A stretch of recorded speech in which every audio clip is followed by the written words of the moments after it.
Hello everyone, welcome back. पिछले video में जो एरर था वो बहुत ही बेसिक है। हमें सिर्फ यहाँ पे इसे डिक्लेयर करना रह गया था। तो इसे हम दे देंगे this is equal to new pink और सेमीकोलन। सो दैट्स इट, इतना ही डिफरेंस है। और अभी अगर हम इसे रन करके देखेंगे so we will be able to see the output.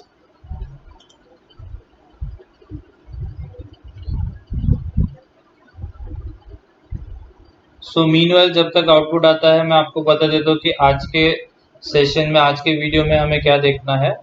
तो बेसिकली ये जो फिश है अभी फिलहाल एक फिक्स पोजीशन पे है, ये अपना आउटपुट है।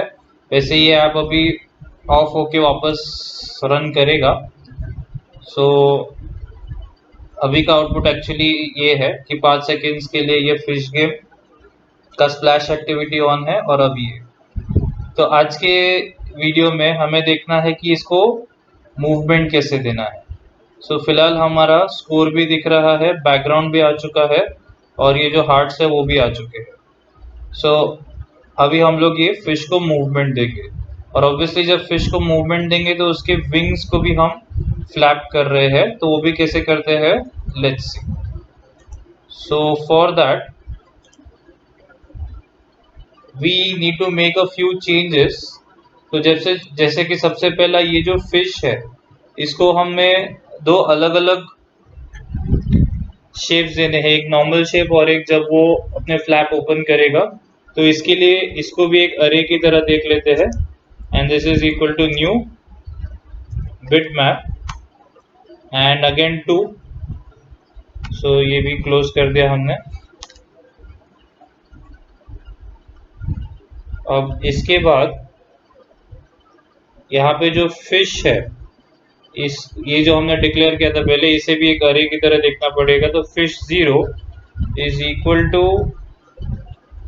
ये तो सब वैसा ही रखना है, यहाँ पे कुछ चेंज नहीं करना है। बट यही लाइन को हम कॉपी कर लेते हैं,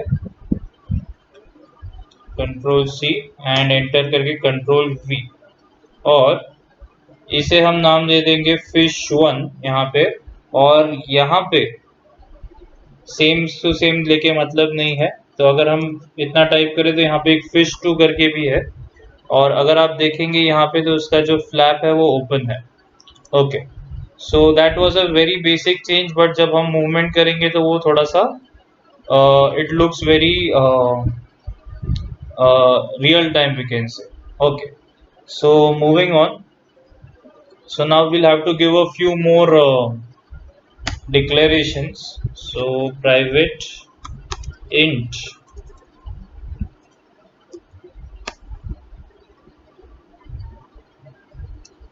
fish x for x coordinate, and let me take it as 10. Same way में private int fish y, but उसको स्टार्टिंग में कोई इनिशियलाइजेशन नहीं है। इसके बाद वापस प्राइवेट इंट फिश स्पीड एक और डिक्लेयर कर लिया, और कैनवस विथ और कैनवस हाइट भी लेना है। तो प्राइवेट इंट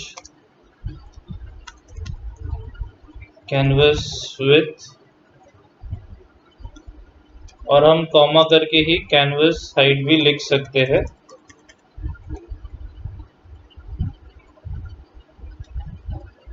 ओके, इतने सारे वेरिएबल्स हमने डिक्लेयर तो कर लिए हैं, अब इसका यूज करते हैं।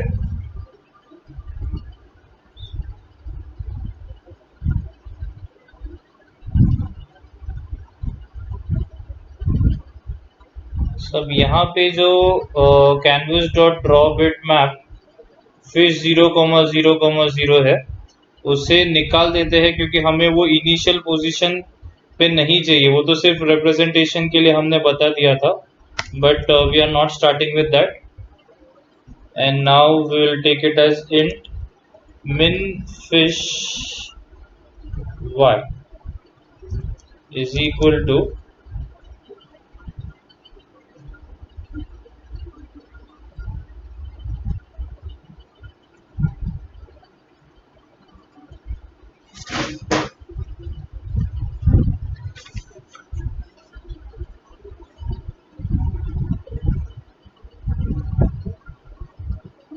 fish 0 यहाँ था, तो fish 0 dot get height.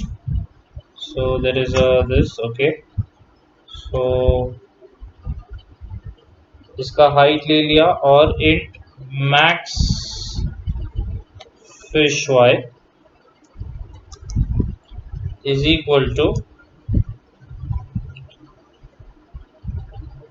canvas height minus this thing जो ऊपर था, तो fish 0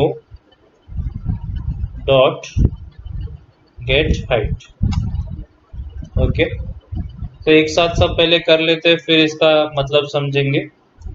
fish y is equal to fish y plus fish speed.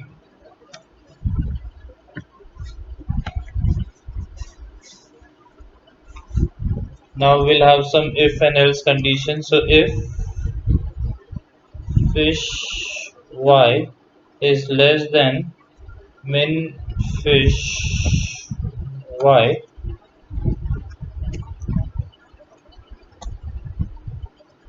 fish y is equal to min fish y.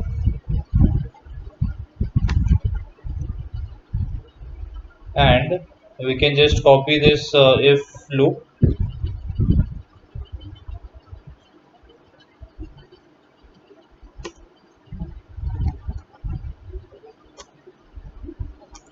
Paste कर देते हैं और यहाँ पे हम ग्रेटर देन ले लेते हैं.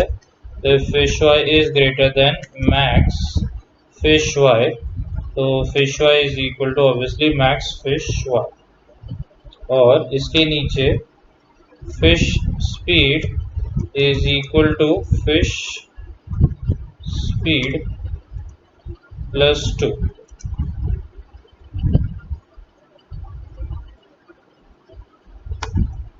अब वापस थोड़े और डिक्लेरेशंस है, तो वापस यहाँ पे ऊपर आ जाते हैं.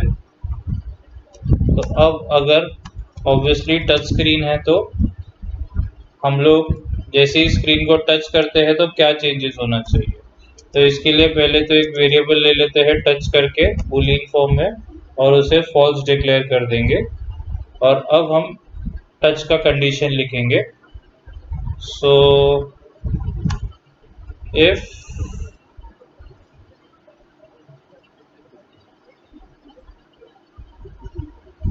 touch, तो if touch में if और else दोनों लिखेंगे इस बार. सो अगर टच होता है तो canvas dot draw bitmap. सो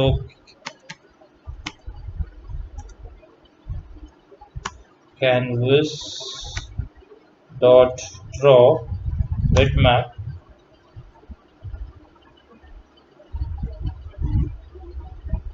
fish 1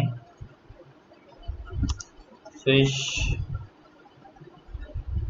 x comma fish y comma null,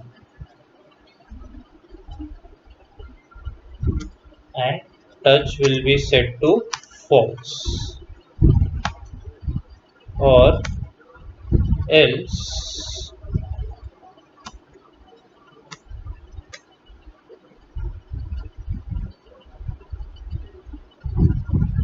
तो अगर टच नहीं हो रहा है तो जहां है वहीं पे ठीक है. तो canvas dot draw bitmap fish 0 comma x comma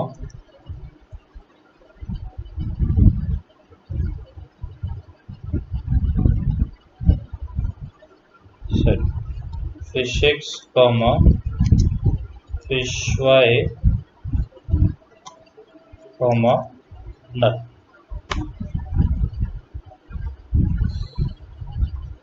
okay, तो ये तो हो गया इफ एल्स, लेकिन हमें एक और इवेंट जनरेट करना पड़ेगा. तो वो इवेंट जो है हम नेक्स्ट वीडियो में देखते हैं.